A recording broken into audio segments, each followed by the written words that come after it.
Hey guys, Stephanie here with the Aeroponic Tower channel, and I am in Florida visiting family. I was actually going to not film this week, but I rolled into town and discovered a mystery that I've been trying to solve for a while.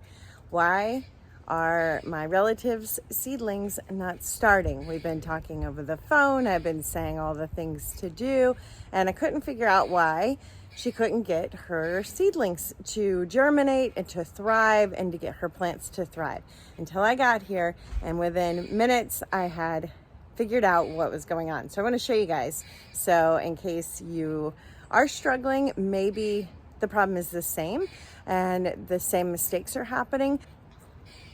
What I realized is I always talk about the 6 or 7 things that can go wrong, which is too hot, too cold, too wet, too dry, bad water, bad seeds, or bad rockwool. And I realized that there can be an 8th, and it's just not understanding the purpose of some of the materials we use. So the materials that were purchased weren't right. They fit the description sort of, but not correctly in the way that we needed them to have success. So let's dive in. I'll show you what not to do when starting your seedlings. Okay, so here's what I walked into. This was inside the house, and it is a tray, and it is a dome. But if you look, this is about 1.5 feet wide, and I would say at least 10, maybe 12 inches tall. I don't know if you guys can see that. So that's not going to give us the greenhouse effect. The point of using a heat mat and using a tray with a dome is to create a greenhouse effect where you're getting condensation, and that's what causes your seeds to germinate. Someone had asked me, why don't we just do cooler, not on the heat mat, for lettuce, a friend, and because lettuce can germinate in colder weather, but it's not about the temperature, it's actually about the greenhouse effect that we're going for. And then lettuce thrives even on the heat mat after.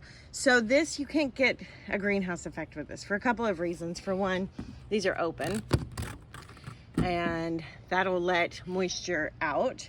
This light was sitting like this. The Tower Garden Germinator have the right distance. This is higher than both of those. But it's really just that we couldn't get the greenhouse effect. And so when I was saying, are you using a small tray with the dome? She was saying yes, because there's a small tray in the dome. But this is not going to start your seeds. There's another issue here. Inside here, she didn't purchase Rockwool from a good source. And I've mentioned that before, that one of the problems I've seen specifically over the last year is that Rockwool is not great everywhere you buy it. So we got a couple of things going on here. When I picked some of these up, they literally fell in half, just peeled apart. And they've done that in the tower since I've checked on the plants. And the other issue is, this one's a great example. That's the bottom of the rockwool where the seed's coming out. And she did that by poking a hole in the rockwool and didn't realize it was upside down. And she had to poke the hole in the rockwool because these don't even come with a hole. So we're using a different kind of rockwool that's a better quality. The ones that did germinate were put in too early. And when I went, the problem with that is, I've mentioned before, when we have a high flow system, especially if all your plants are young. If you have some mature plants and you have some middle age and we're interval planting, sometimes you can get away with putting things in too young and they'll be fine, because there's a lot of roots to take in all that water. When you're starting a new tower or everything's young, it's a super high flow system and it's pushing the rockwool down, and then the seedlings are getting over wet and overwatered, and then they're dying. And so even things like Swiss chard, which is super durable and actually can go into the tower before it meets the criteria, I like to say roots on all 5 sides, and pretty substantial leaves, you know, I would never put anything this small in there. But pretty substantial leaves. Well, some things like beets and Swiss chard are more durable and can handle that. But even in this situation, because there's not a lot of mature plants, it's just too much water flow. And we've got this really bad rockwool that's falling apart. So when I went to pull the seedlings out to get them away from all that water and pull them up, the Rockwool was just disintegrating and busting in half and ripping apart.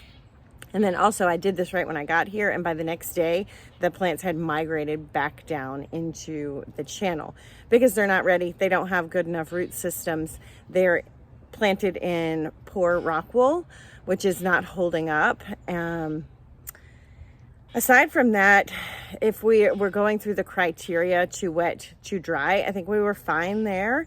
Looks like they were kept at the right wetness. Too hot, too cold, they were probably fine temperature wise, but we didn't have that greenhouse effect. So I'm gonna add an 8th checklist, and that's to make sure you have the greenhouse effect during the germination period. This wouldn't have mattered so much if there were seedlings inside the tray and there was a dome. They would have been fine, but we couldn't even get them to be strong seedlings or to thrive in this environment. So let's do this the right way.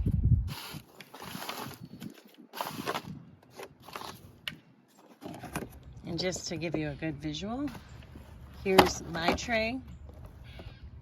And we did order more of these that just came in the mail.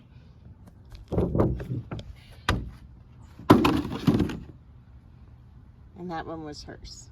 So not the same concept, not the same product.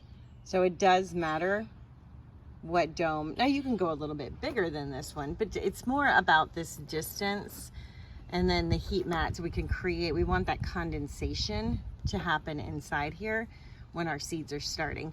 So also you can see our Rockwool has these gorgeous holes. These don't even have holes in them. She had to poke holes in them. And then what that does is it actually can cause some problems because it compresses down the Rockwool in the wrong spots and things like that. These are cut out. You can see they're cut out because they've got the little leftovers in there. And these are the right size, so we can actually put our seedlings in them and have a good germination rate. I'll put links to all of this stuff below. So I've let these soak for 20 minutes. So I'm gonna dump out any excess water. And I always say that I like to be able to pick up my Rockwool, and it may drip a little, but I don't want it pouring a ton of water out. That's okay. I might get rid of what's in here actually. And now it's ready to go. So to start seedlings, and I have a video coming out on growing baby greens and the crispiness of lettuce and things, because I've gotten a lot of questions about that. But I have sprouting seeds here, and I just put them in a little baggie to bring them. And sprouting seeds you can buy in bulk, so you get a lot more for your money, and that just makes it way more affordable to start a lot of greens. So we're gonna go ahead and start a lot of greens, and we're gonna keep it simple in this learning phase, and sometimes that's the best thing to do. Just stick with the things that grow really well for a while until you get this down, and then you can start to branch out, because this should sprout in about 3 to 4 days, where some things can take 3 weeks before they germinate.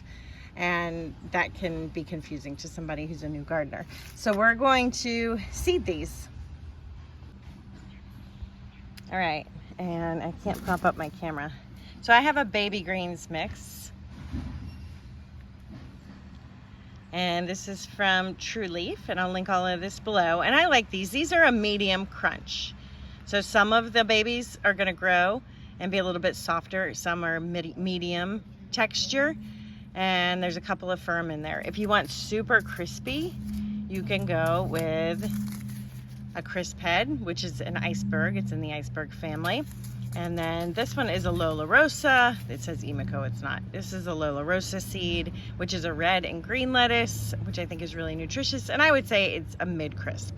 So we're going for baby greens here. Now, the more mature you let your baby greens grow, the firmer the texture will be. So just keep that in mind. All right, and let's seed these. Typically, I would take a pinch. Let me see if I can take a pinch. Okay, I can. Trying to do this with one hand because I don't have a tripod on our little vacation here. So I'm gonna take a pinch, and I'm gonna fill the bottom. And I've counted before, and this is about 50 seeds, maybe 70. Now, I don't want a thick layer. When I'm doing arugula, I do it about 3 layers deep of seeds just because arugula seeds are different. Here, I'm just trying to cover the bottom of the rockwool so I can still see a little bit of green, so I can add a little bit more. And they're spilling everywhere because I'm doing this with one hand, but it doesn't matter. They can sprout from the top of the rockwool and be totally fine too. So that's about covered. It's starting to get a little bit deeper on the sides, so I'm gonna leave it right there. And that's all we're gonna do. And I'm gonna add a little vermiculite. I'm gonna put my dome on, make sure this is closed, put it on a heat mat, and we will rig this light to be about 10 inches, maybe 8 inches. I need to look up the specs. I'll put it above in the video, and that's it. We're ready to go at that point. And this will germinate and we'll have success, and we will not have all of that waste. That's a lot of waste, and it's just not good.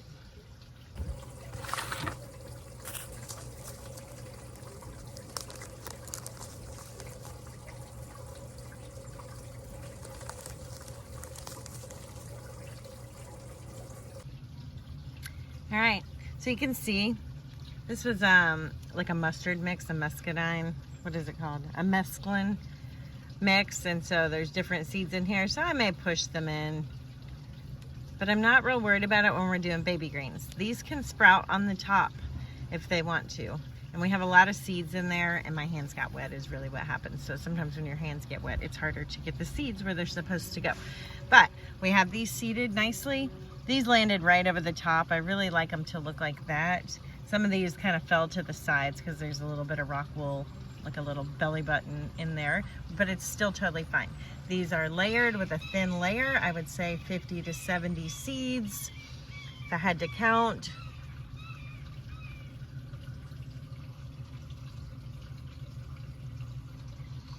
And we're gonna cover them with rock wool, get them on a heat mat, get them under the light, and get some success growing on this tower. No,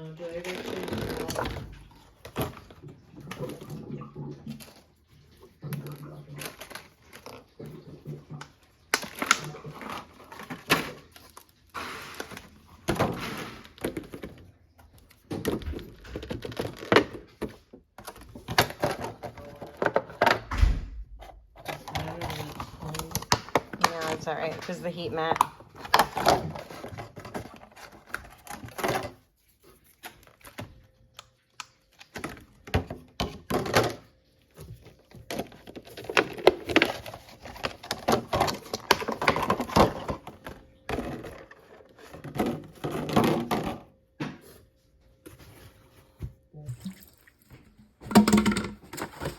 Yeah, it needs to be almost to the top of the rock wall.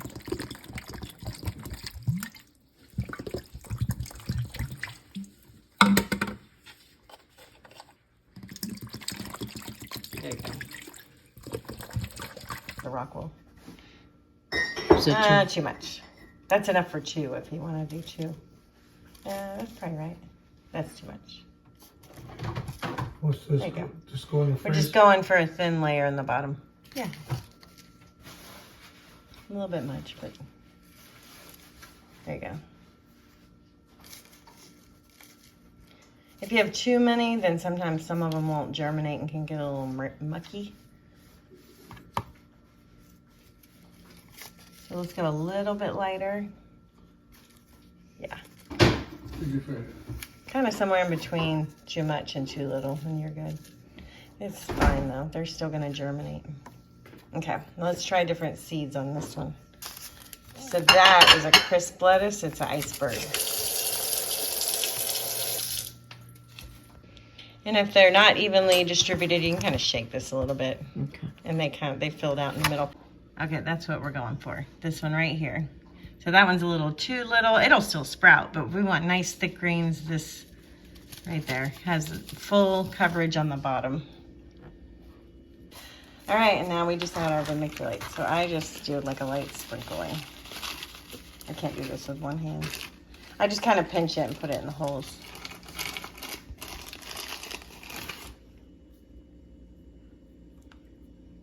it to completely cover the hole? Or? I would go a little bit. Yeah, that's good. Where can I buy this? Amazon. You can't get it at Michael's or anything? No. All right, so we've got vermiculite, and you guys know when I do it, I'm kind of sloppy and just spread it all over, but we've got it nice and neat in the holes. Either way works fine, and we're gonna put the dome over. Put the dome on that one, and let's carry him to the heat mat. Okay, so we had a little accident. We slipped and it all fell and flipped upside down, but that's fine. I just added more seeds. There's seeds all over the top. When you're doing baby greens, it doesn't matter. They're going to germinate in the top of the Rockwool, even like they would in the hole. So we're just gonna move forward. No reason to waste all of this. I'm just gonna lightly top it. And we'll put the dome on. Try again. All right, so we're on the heat mat. It's warming up, I can already feel it. And I'm gonna put this dome over the top just because her light doesn't have a stand. Although that doesn't look safe. There's a burn mark, so that doesn't look safe. So we're gonna look for a way to get the light. That's why I love the germinator and why I recommended the Fairy Morse in the past. Because you don't have all this fuss. Like, we want this to be clean and simple. And if you have lights on legs, then it just is clean and simple and easy. Okay, so we're just gonna put the light on for now. This is just to hold the light, and then I'm gonna come up with some legs for this light later. I'm gonna have a little time, but I wanna get light on these and just get the process started. So, heat mat, the right trays, a light that has legs that's the right distance from the heat mat and the seedlings. And then someone asked me, do we need to worry about them getting leggy? If you get the right light, like the germinator that's on legs, no. You can leave it on 24 hours because it's not strong enough to harm them and dry them out and cause damage, because I have some lights that do that. And it's the right distance, so you don't have to raise them up. Like, I've seen people try to put these on things to get them closer to the light. You don't have to do that if you have the right light. And then it just keeps it super clean and simple. So I was really glad to finally figure out what was going on here, because I'll hear this sometimes and people say, I'm doing everything you say and I'm not getting success. And that's what was happening. I was saying, are you doing this? Are you doing that? Are you watching this video? Are you watching that? And there was still just a disconnect, because if you're not a gardener and you're not familiar with these things, I can totally see why that could happen. If I say tray with a dome and a lid, and you have a tray with a dome and a lid, then why wouldn't you think you have the right materials, right? So it's easy to misunderstand some things. So I just wanted to make sure to add the 8th thing to our seed starting so that we can have the greatest success with growing our food on the aeroponic tower gardens. Because once we master the seed starting, it's just easy sailing from there, because the tower and putting the seedlings into the tower at the right time, then the tower does all the work for us. So happy gardening, guys. Happy Thanksgiving. I'll see you on the next video.